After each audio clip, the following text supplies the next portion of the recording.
there's a huge feminist lie that you're going to be happy as if you have a career and if you are a boss babe and I don't want to be a pick me girl. That's not why I'm saying this. If you want to have your career, you go for it.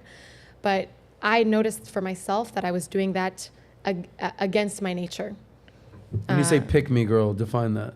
I've heard that term a bunch. Yeah, I mean there are some girls out there that will say things just to please men. Like pick me. Okay. And so maybe that's why like for me, against their own interests or against their own beliefs, just to get I would picked? say here's a great example. No shade, but some of the girls on Fresh and Fit, for example, will blindly agree with anything that they're being told so that they don't get abused, verbally abused or whatever, or kicked out or whatever. So that's like pick me is just maybe I'm saying it wrong. I don't even know, but I'm not gonna have an opinion just because I want to be accepted. Gotcha. This is my actual opinion. Women are labeling men who go their own way as women haters and condemning us when in reality, all we're concerned about is the preservation of our identities and peace. We're essentially calling women's bluff by going their own way. Women will never be in favor of us making our own decisions because they depend on us for survival. If they don't, society collapses and they lose everything. However, if they did, we would see them for what they are actually, that is, toddlers acting like grown-ups.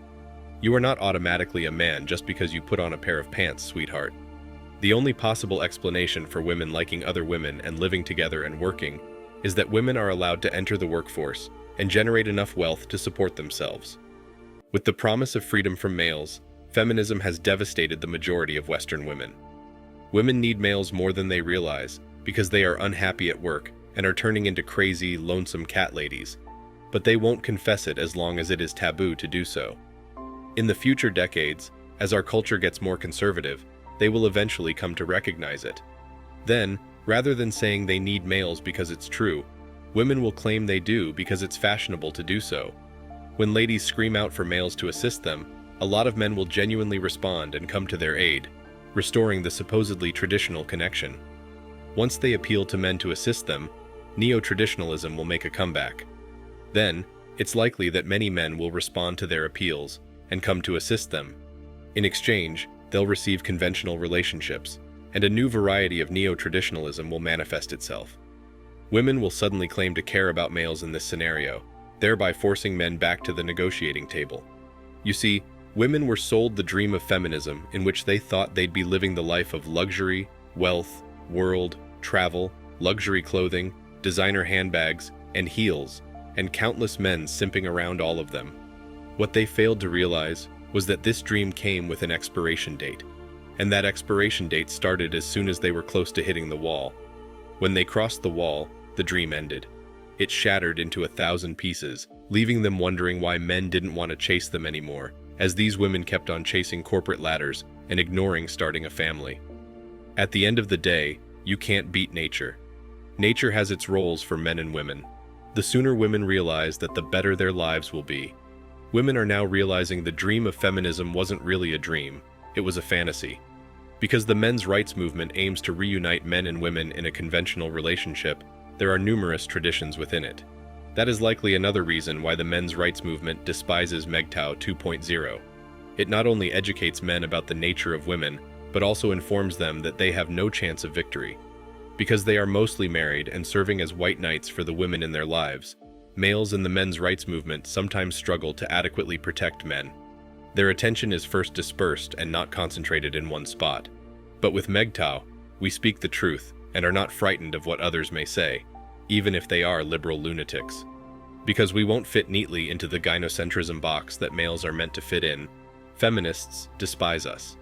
You may either choose to be a conservative man or a man who acts like a feminist.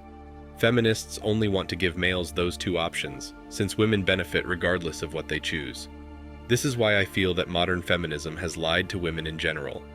Modern feminism has robbed women of their meaning and purpose, and given them a new purpose that is only making women more and more miserable. You only have to go and see the women around your society or online today to know what I mean. Women are miserable because of feminism. Since it's unlikely that women built their houses or founded the businesses or government organizations that the majority of these women work for, there aren't actually any women going their own way. Women can only attempt to forge their own paths once all of the labor has been completed for them, and all of the resources are in their possession. They don't like MGTOW, since the labor and resources are still controlled by men, which is understandable. They criticize men for going their own way because it prohibits them from having control over the resources. Again, women are hesitant to speak it out loud, since doing so would reveal their inability and demonstrate that they actually depend on men far more than they realize. Women like other women would vanish overnight if women weren't permitted to work in the workforce, as they were in the 20th century, because they would all be looking for husbands to support them. Instead of their intimacy, they would be more concerned with how much money they were spending on their lifestyle. They wouldn't be thinking about being physical at all. Only in the middle to late 20th century did women have access to a lifestyle where women could be romantically involved with other women in public. I believe that as more and more men go their separate ways, accumulating their own riches and living their own lives, women will become more and more destitute or reliant on credit and the government to survive. Because it's a societal norm, women frequently say one thing while really meaning another. They can't seem to approach anything in life directly, thus it's likely part of their biology as well. They aren't as literal as men are, but they are always attempting to enter our thoughts through our back doors. Because we have a variety of goals to pursue in the actual world, men cannot afford to be overly literal. Women, on the other hand, can't afford to be upfront because if something goes wrong, we know what they're up to, where they stand on any particular topic, or their genuine motives are obvious. They don't want us to truly place the responsibility on them because women are physically and emotionally weaker. Women who were more successful at influencing males throughout history pass on their genes to subsequent generations. Men used to experience less agony and suffering when they died in war, at least in the past. However, nowadays, a man who gets divorced and loses his house, children, wife, and sense of purpose is in a far worse situation than a man who dies on the battleground. Women simply want us to accept the bait and fight them in a staged game.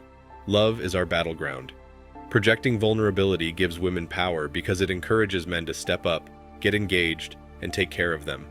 However, as women showcase more and more authority, males will go their own way and seek out other motivations for living in addition to defending women. Why should we still be here if women don't require our protection? Women want men to remain by their side, take care of them, and listen to their issues, but they also want men to believe that they are not dependent on them. You hear a lot about women being fooled into bad life choices, like working, promiscuity, and failing marriages. I wonder at what point women have to consider to stop being fools. Women who want equality need to be aware of what they are asking for. To get the equality of men, they must be treated like men. To be treated like men, they must work alongside men in hard jobs, not office jobs. I think women suffered from the delusion that men weren't doing anything strenuous, and they were given money just for showing up. They fought for the right to be given money just for showing up. Now they are stunned to find out that men were actually working during all that time they weren't at home. I don't feel so for a single one of them who said they were tricked into feminism. They knew full well what they were doing, and they only wanted to have their way, the same way a toddler whines and throws a temper tantrum when they don't get their way. Don't ever believe that line of wanting equality is true. They can't even own up to the fact that they chose to live that life, but when they don't take accountability for anything, it's always something or someone else to blame. They drive men away, then wonder where they've gone. I'm sorry, where the good ones have gone. Because men are just supposed to overcome everything to the point that the women don't know why they are interested. There's just something about them. Willingly wanting to dissociate, is it any wonder people ask what women want? They don't know. Okay, but let's play. Let's say he sticks around. Well, now he's a creep that makes you feel unsafe. And why destroy a man's love, to love those who hate? Well played. You've played yourself, ladies. Lie in the beds you've made. Quit throwing a lifeline to people who refuse to be responsible and accountable. As long as stupid people are propped up and bailed out for their poor choices, they will not learn and stop the bad behavior. No, they will be emboldened to do more of the same and expect fat checks as a reward. They think they're part of some positive movement that liberates them of their worries, when in fact, it only steals their value from them. I was recently reading a study that said, women who enter the marriage without a notch count, which is now a rarity, are the least likely to divorce. Women with 10 or more partners are the most likely to divorce, but this only became true in recent years, the study said. This only goes to show that the more women sleep around, the more they're likely to lose any sense of loyalty and future stability when it comes to relationships. On top of that, No man truly wants to be with a woman who has a high body count. Thanks for watching Man Reacts. Show us your love and support by liking this video, sharing it with your friends, and subscribing to the channel. Support us and help us spread support for men around the world. Do comment and share your thoughts. We're always up for a healthy debate and discussion.